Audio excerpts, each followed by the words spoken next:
Hyper secretion of thyroxine और hyperthyroidism देखते हैं। तो हाइपर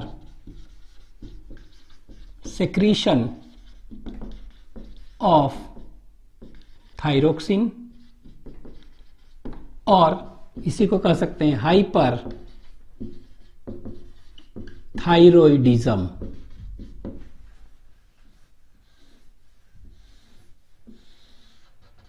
ठीक है, तो ये हाइपरथायरॉयडिज्म जो देखेंगे इसमें दो चीज पढ़ेंगे हम, कि एक तो पढ़ेंगे एक्सोथैलेमिक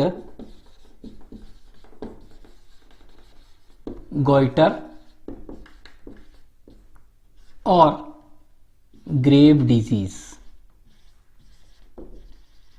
ठीक है, इसी को हम क्या कहते हैं, इसी का एक और नाम है, इसको बेसडाउ डिजीज भी कह सकते हैं और पेरी डिजीज भी। ठीक है, तो यहां पर लिख दे रहे हैं it is also known as Basedow disease और पेरिस डिजीज भी कहते हैं, डिजीज भी इसको कहते हैं। तो लिख लेते हैं, ये हो गया एक्सोथैलेमिक गॉइटर और grave disease and second is Basedow और पेरी डिजीज। ठीक है, तो इसको जो है रॉबर्ट जेम्स ग्रेव ने डिस्कवर किया था। ठीक है, लेकिन डिफरेंट सेम ही चीज को डिफरेंट कंट्री में बेसडाउ ने भी डिस्कवर किया, पेरी ने भी किया, इसीलिए उनका भी नाम से हम कह सकते हैं। ठीक है, और दूसरा क्या है, टॉक्सिक एडिनोमा, टॉक्सिक एडिनोमास। ठीक है, तो दो हम पढ़ते हैं डिटेल में। ठीक है, तो फर्स्ट देखते हैं क्या, एक्सोथैलेमिक गॉइटर के बारे में। ठीक है, तो फर्स्ट वन इज एक्सोथैलेमिक गॉइटर और ग्रेव डिजीज और ग्रेव डिजीज। ठीक है, तो ये क्या है देखते हैं। तो इसके लिए यहां पर देखें,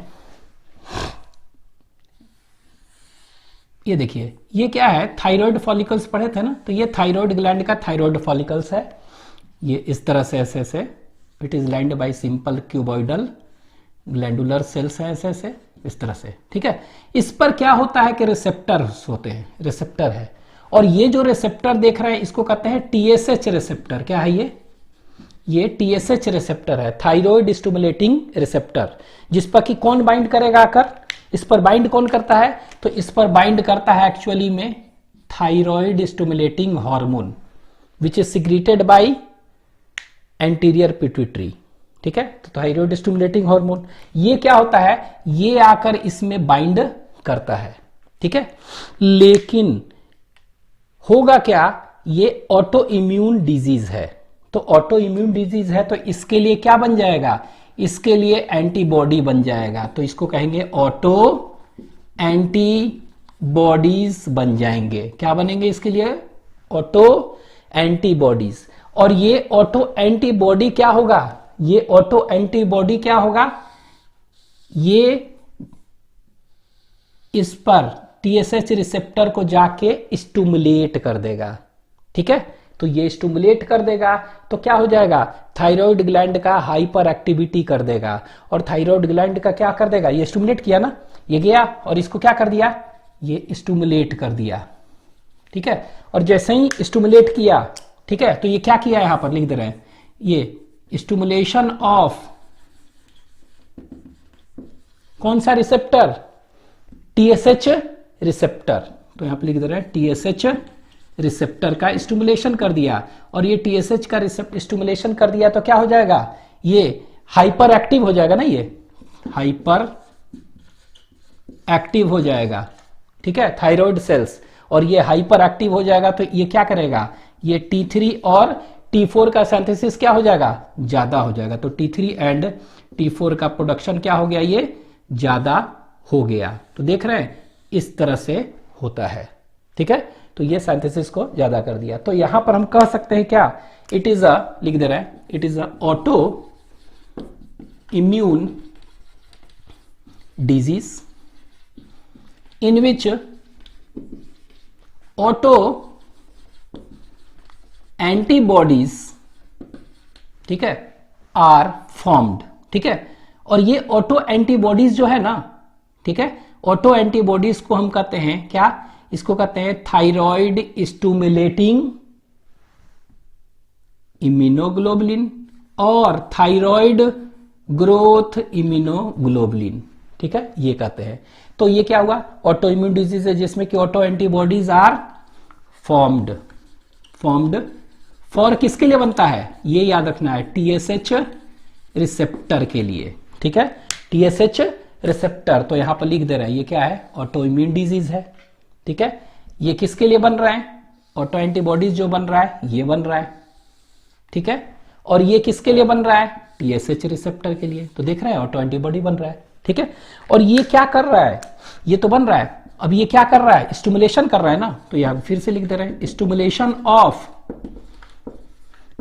टीएसएच रिसेप्टर, इसको स्टिमुलेट कर दे रहा है। जनरली क्या होता है, जनरली ऑटो एंटीबॉडीज क्या करते थे, डिस्ट्रक्शन करते हैं। जैसे कि देखे थे हाशिमोटो डिजीज में, वहां भी ऑटो एंटीबॉडीज बन रहे थे, लेकिन वो क्या कर रहे हैं, डिस्ट्रक्शन कर रहे हैं। यहां ऑटो एंटीबॉडीज क्या कर रहा है, स्टिमुलेट कर दे रहा है, ठीक है। तो याद रखिएगा, हाइपर एक्टिव बना दे रहा है यहां। तो ये कह सकते हैं स्टिमुलेशन ऑफ टीएसएच रिसेप्टर कर दिया, और स्टिमुलेशन कर दिया तो क्या हो गया, हाइपर एक्टिवेशन कर दिया ना, ठीक है। तो hyper activity of thyroid gland कर दिया, और ये hyper activity of thyroid gland कर दिया तो क्या हुआ, थायराइड हार्मोन का सेक्रेशन को बढ़ा दिया। तो T3 एंड T4 का सेक्रेशन को ये क्या कर दिया है, देख रहे हैं, ये बढ़ गया। तो यही तो कर रहा है ये, तो ये बढ़ गया, तो बढ़ गया, इसीलिए क्या कहते हैं इसको, हाइपर सेक्रेशन हो रहा है, देख रहे हैं इस तरह से, ठीक है। अब ये देखेंगे, ये जो ऑटो एंटीबॉडीज हैं, ठीक है, यहां पर लिख दे रहे हैं क्या है, ऑटो एंटीबॉडीज, ऑटो एंटीबॉडीज। तो ये क्या था, इसको क्या कहते थे, टीएसआई और टीजीआई। तो इसको कहते थे टीएसआई और टीजीआई, यही था ना, दो। तो इसका फुल फॉर्म क्या है, अगर कहते हैं थायराइड स्टिमुलेटिंग इम्यूनोग्लोबुलिन, एंटीबॉडी है ना। तो इसको क्या कहते हैं, यहां ऊपर लिख दे रहे हैं, इसको कहते हैं थायराइड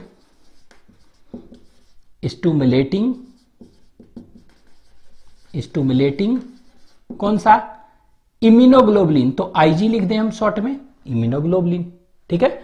इसको क्या कहेंगे, इसको, तो इसको भी वही है, इसका कहेंगे थायराइड, जी मतलब ग्रोथ, और इम्यूनोग्लोबुलिन आईजी, देख रहे हैं ये नाम है। तो एंटीबॉडीज ये जो बन रहा है इसको टीएसआई और टीजीआई कहते हैं। ये ऑटो एंटीबॉडीज कहां पर अफेक्ट कर रहा है, तो ये याद रखिएगा, ये दो जगह अफेक्ट करेगा, ठीक है। It will affect at 2 place. तो ये कहां कर रहा है, लिख दे रहे हैं, अफेक्ट्स और स्टिमुलेट्स आप कह सकते हैं, और स्टिमुलेट्स। तो एक तो कहां कर रहा है, थायराइड ग्लैंड पर कर रहा है। अभी हम देखें, ये थायराइड ग्लैंड पर कर रहा है, ठीक है, ये तो थायराइड ग्लैंड है, ठीक है। तो थायराइड ग्लैंड पर कर रहा है, तो आप खुद बताइए क्या करेगा, ये ऑटो एंटीबॉडीज, ये ऑटो एंटीबॉडी क्या कर रहा है, देख रहे हैं, थायराइड स्टिमुलेटिंग इम्यूनोग्लोबुलिन है, तो ये स्टिमुलेट करेगा, तो इसके फंक्शन को बढ़ाएगा, T3 T4 खूब निकालेगा, ठीक है। और थायराइड ग्रोथ इम्यूनोग्लोबुलिन नाम है, तो थायराइड जो सेल्स हैं उसको क्या करेगा, ग्रोथ भी तो करेगा, तो इनलार्जमेंट में हो जाएगा ना, तो enlargement of the thyroid gland भी होगा, ठीक है, देख रहे हैं। तो यहां पर लिख लेते हैं, तो थायराइड ग्लैंड को ये क्या कर रहा है यहां पर, तो यहां पर लिख लेते हैं, ये क्या करेगा, यहां पर एक्ट करके ये कह सकते हैं फंक्शंस और ग्रोथ ऑफ थायराइड सेल्स बढ़ा देगा, ठीक है, ये ग्रोथ कर देगा। तो ये बढ़ा देगा, तो ग्रोथ देखिए बढ़ा रहा है, और एक फंक्शंस बढ़ा रहा है, तो ग्रोथ बढ़ा रहा है, ठीक है, ग्रोथ बढ़ा रहा है, तो ये क्या हो जाएगा, कह सकते हैं इनलार्जमेंट कर देगा ना। तो कह सकते हैं enlargement of the thyroid gland, ठीक है, ऑफ द थायराइड ग्लैंड, ये इनलार्जमेंट कर दे रहा है, ठीक है। और दूसरा क्या कर रहा है, तो first is enlargement of the thyroid gland, और दूसरा क्या करेगा, दूसरा जो देखेंगे ये फंक्शंस को बढ़ा रहा है, तो T3 T4 खूब निकालेगा, और वो क्या करेगा, BMR को बढ़ा देगा, ठीक है, हार्ट रेट को बढ़ा देगा, फिर क्या करेगा, ब्लड प्रेशर को बढ़ा देगा, बॉडी टेम्परेचर को बढ़ा देगा, वेट लॉस कर देगा, तो ये सब कर देगा, तो वेट लॉस करेगा, ठीक है। तो ये दो आपके एनसीईआरटी में दिया हुआ है, ये दोनों ठीक है। अब प्लस ये भी दिया है कि एनलार्जमेंट ऑफ थायराइड ग्लैंड करता है, ठीक है। ये नेक्स्ट क्या है, ये थायराइड ग्लैंड के अलावा ये क्या हो सकता है, कहते हैं कि ये जो आई ऑर्बिट्स है इसके बाहर क्या है, एक्स्ट्रा ऑकुलर है ना, तो कह सकते हैं कि एक्स्ट्रा ऑकुलर कनेक्टिव टिश्यू जो है ना इन आई ऑर्बिट्स, उसको भी ये अफेक्ट करता है और स्टिमुलेट करता है। तो देखते हैं कि कहां पर कह सकते हैं, extra ocular connective tissue, ocular connective tissue, connective tissue in where, in eye orbits, ठीक है। उनको भी ये क्या करेगा, ये देख रहे हैं यहां पर भी ये स्टिमुलेट करेगा चाहे अफेक्ट करेगा, ठीक है। तो यहां पर क्या करेगा ये, इसमें तो देखेंगे ना कि यहां पर डिपोजिशन ऑफ क्या करेगा, म्यूकस करेगा, जिसके कारण ये आई जो बॉल है वो क्या है, बाहर प्रोट्यूड कर जाएगा और बल्ज कर जाएगा। तो सिंपली हम कह सकते हैं इसमें क्या होगा, it will result in bulging, bulging, और क्या कहते हैं इसी को, प्रोट्रूजन कहते हैं, PROTRUSION of the eye ball, ठीक है। तो protrusion of the eye ball, तो आई बॉल का ये क्या कर देगा, प्रोट्रूजन, ठीक है। तो पॉपिंग आइज कह सकते हैं इसको, ठीक है।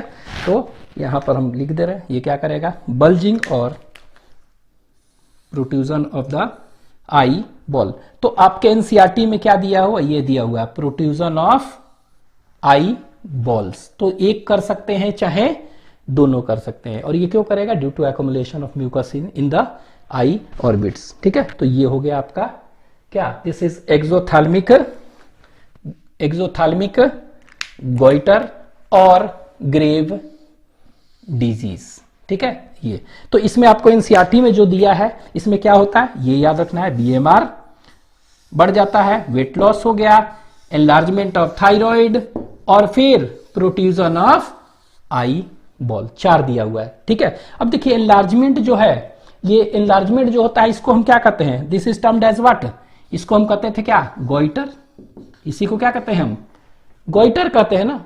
और ये देखिए प्रोट्रूजन जो हो रहा है ना, ये प्रोट्रूजन ऑफ आई बॉल हो रहा है, इसको हम कहते हैं क्या, इसको कहते हैं दैट इज नोन एज, इसको एक्स ऑफ थैलमस, क्या कहते हैं इसको, एक्स ऑफ थैलमस कहते हैं, ठीक है।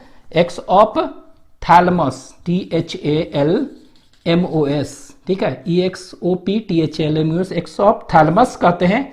तो ये इसीलिए क्या कह दे रहे हैं, नाम से देखिए, एक्सोप्थैल्मिक गोइटर इसका नाम पड़ गया है, ठीक है। इसका नाम क्या पड़ गया है, एक्सोप्थैल्मिक गोइटर, ठीक है। ये हो गया, लिख लीजिए। Next is toxic adenoma.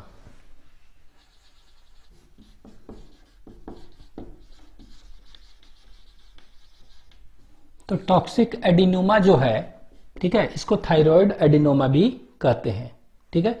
इसमें होता क्या है, there is a development of nodules in thyroid gland, and that nodule क्या करता है, stimulates the secretion of T3 and T4 thyroxine hormone in large quantity, ठीक है। तो देखते हैं ये क्या करेगा, development of nodules in thyroid gland, ठीक है। तो ये नोड्यूल्स का डेवलपमेंट करता है, आपको याद रखना है कि there is a development of nodules, ठीक है। अब यहां पर देखिए क्या होता है, ये मान लेते हैं एक थायराइड ग्लैंड हम बना रहे हैं, ये मान लीजिए कि इस तरह से हम दिखा रहे हैं कि ये थायराइड ग्लैंड है, ठीक है। बटरफ्लाई और एज सेपेड होता है तो इस तरह है। इसमें क्या होता है कि एक सिंगल नोड्यूल का फॉर्मेशन होता है, ये देखिए चल है ना, ये सिंगल नोड्यूल बन रहा है, बहुत सारे नोड्यूल नहीं, सिंगल नोड्यूल बन रहा है। और भी होते हैं, ठीक है, उसको हम कहते हैं टॉक्सिक मल्टी नोड्यूलर गोइटर, तो अलग चीज है वो, ठीक है। तो यहां पर सिंगल नोड्यूल्स बन रहे हैं, और ये सिंगल जो नोड्यूल बन रहा है ना, ये क्या कहते हैं, इसको कहते हैं that is known as adenoma cell. ठीक है, एडिनोमा सेल। अब यही जो सिंगल नोड्यूल्स है ना, ये क्या करता है, ये increases the secretion of T3 and T4। ये बहुत सारा देखिए T3 हार्मोन बन रहा है, खूब सारा T3 बना रहा है, T4 बना रहा है, T3 T4। तो ये T4 और T3 हार्मोन्स क्या है, ढेर सारा बनाने लगता है। तो देख रहे हैं इसके इंक्रीज्ड कंसंट्रेशन, इसको बढ़ा दिया। ठीक है, और ये जब बढ़ा देता है ना, ठीक है, तो ये जब बढ़ा देता है तो इसको क्या करता है, इट कॉजेज, इसको कहते हैं थायरोटॉक्सिकोसिस कर देता है, ये टॉक्सिकोसिस। ठीक है, थायरोटॉक्सिकोसिस। थायरोटॉक्सिकोसिस क्या है, एक तरह से कह सकते हैं लाइफ थ्रेटनिंग कंडीशन है। कहने का मतलब क्या हुआ, थायराइड हार्मोन T3 T4 अगर बहुत कम हो गया तो गड़बड़ है, बहुत ज्यादा हो गया तो भी लाइफ थ्रेटनिंग कंडीशंस होते हैं। ठीक है, इसी को हम क्या कहेंगे, थायरोटॉक्सिकोसिस को, इसी को हम कह सकते हैं क्या, थायराइड क्राइसिस कहते हैं, थायराइड स्टॉर्म। ये लाइफ थ्रेटनिंग कंडीशन है। ठीक है, और इसमें क्या हो जाएगा, ये जब होगा तो देखेंगे क्या होगा कि जो बॉडी का फिजियोलॉजी ही चेंज कर देगा एकदम पूरा का पूरा। जैसे कि हम देखे थे वेट लॉस करता है ना ज्यादा होने पर, तो ये वेट लॉस जो है ना, ये बिना रीजन के बहुत ज्यादा कर देगा, अनएक्सप्लेन्ड। ठीक है, कोई रीजन नहीं है, अपने आप अनएक्सप्लेन्ड वेट लॉस हो जाएगा, वेट लॉस कर दिया। लेकिन ये भी तो जानते थे कि हार्ट रेट को क्या करता है, बढ़ाता है ना। ठीक है, तो हार्ट रेट को बहुत ज्यादा बढ़ा देगा, 100 से ज्यादा बढ़ा देगा। देख रहे हैं, तो ये हार्ट रेट को क्या कर रहा है, ये थोड़ा सा नहीं बहुत ज्यादा बढ़ा दे रहा है। ठीक है, ये कर दे रहा है। उसी तरह हम देखेंगे और भी क्या है, बहुत सारे सिम्टम्स ये कर देंगे। ठीक है, तो हम कह सकते हैं आपके एनसीईआरटी में क्या दिया है, आपके एनसीईआरटी में दिया है क्या कि डेवलपमेंट ऑफ, एक समरी दिया है, डेवलपमेंट ऑफ नोड्यूल्स, ठीक है, of the thyroid gland, of the thyroid gland. ये हो रहा है, चाहे कह सकते हैं कैंसर ऑफ थायराइड ग्लैंड। ठीक है, कुछ भी हो उस केस में क्या होता है। ठीक है, तो ये वाला केस जब भी होगा, डेवलपमेंट ऑफ क्या हो गया, nodules of the thyroid gland होगा, चाहे cancer of the thyroid gland. तो इन केस में क्या दिया हुआ आपके एनसीईआरटी में, आपके एनसीईआरटी में दिया है कि इन केस में कि थायराइड हार्मोन्स जो होते हैं, थायराइड हार्मोन्स का कह सकते हैं क्या, सिंथेसिस एंड सेक्रीशन बहुत ही ज्यादा हो जाता है। ठीक है, बढ़ जाता है। और ये जब सिंथेसिस बढ़ गया, ठीक है, तो ये क्या कर देंगे, इट विल अफेक्ट, ठीक है, इट विल इन अफेक्ट, वो भी कैसा, एडवर्सली अफेक्ट क्या, बॉडी का फिजियोलॉजी। तो बॉडी का फिजियोलॉजी को ये क्या कर देंगे, ये एडवर्सली अफेक्ट कर देते हैं। तो आपके एनसीईआरटी में ऐसे दिया हुआ है। ठीक है, तो इट अफेक्ट्स क्या, बॉडी फिजियोलॉजी एडवर्सली। देख रहे हैं ये, तो आपके एनसीईआरटी में दिया है कि अगर development of nodules of the thyroid gland और cancer of thyroid gland, there is a increase synthesis of and secretion of thyroid hormones and that adversely affect क्या, बॉडी फिजियोलॉजी। वही चीज तो यहां देख रहे हैं। देखिए, एक सिंगल नोड्यूल बना था, सिंगल नोड्यूल बना, और ये क्या कर रहा है, ये थायराइड हार्मोन्स के सेक्रीशन को बढ़ा दे रहा है। और ये थायराइड हार्मोन का जैसे सेक्रीशन, ये एडवर्सली अफेक्ट क्या कर रहा है, बॉडी के फिजियोलॉजी को सब चेंज कर दे रहा है ना। देख रहे हैं इस तरह। तो यही वाला इसको ये दिया है आपको समरी में एनसीईआरटी में। ठीक है, एक चीज और याद रखिएगा, ये जो एडिनोमा सेल बनता है ना, ये एडिनोमा समय ये पेनलेस होता है और ये नॉन कैंसरस होता है। मतलब क्या है, ये it is covered by a single connective tissue. ठीक है, तो ये इधर से उधर नहीं जा सकता है। तो एक लाइन लिख दे, एडिनोमा सेल ये कैसा होता है, ये नॉन कैंसरस होता है। मतलब क्या हुआ, ये एक तरह से बेनाइन ट्यूमर है। क्या है ये, बेनाइन ट्यूमर, और ये नॉन कैंसरस होता है। ठीक है, और यही जो है ना, थायराइड के सिक्रेशन को बढ़ा दे रहा है हार्मोन को, और ये क्या कर रहा है, ये बॉडी का फिजियोलॉजी ही क्या कर रहा है, ये चेंज कर दे रहा है। तो ये आप याद रखेंगे।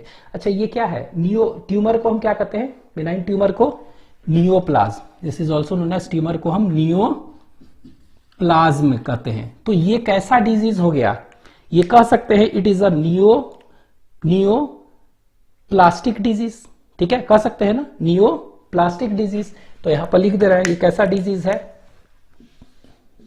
कैसा डिजीज है, नियोप्लास्टिक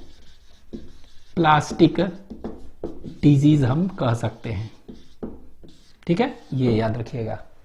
तो देखे थे एक्सोप्थाल्मिक गोइटर और टॉक्सिकाडेनोमा, तो वो कैसा था, ऑटो इम्यून डिजीज था, और ये नियोप्लास्टिक डिजीज मतलब क्या हुआ, इसमें बिनाइन ट्यूमर बनता है और वो ट्यूमर एक्टिवेट कर रहा है, ठीक है, देख लीजिए।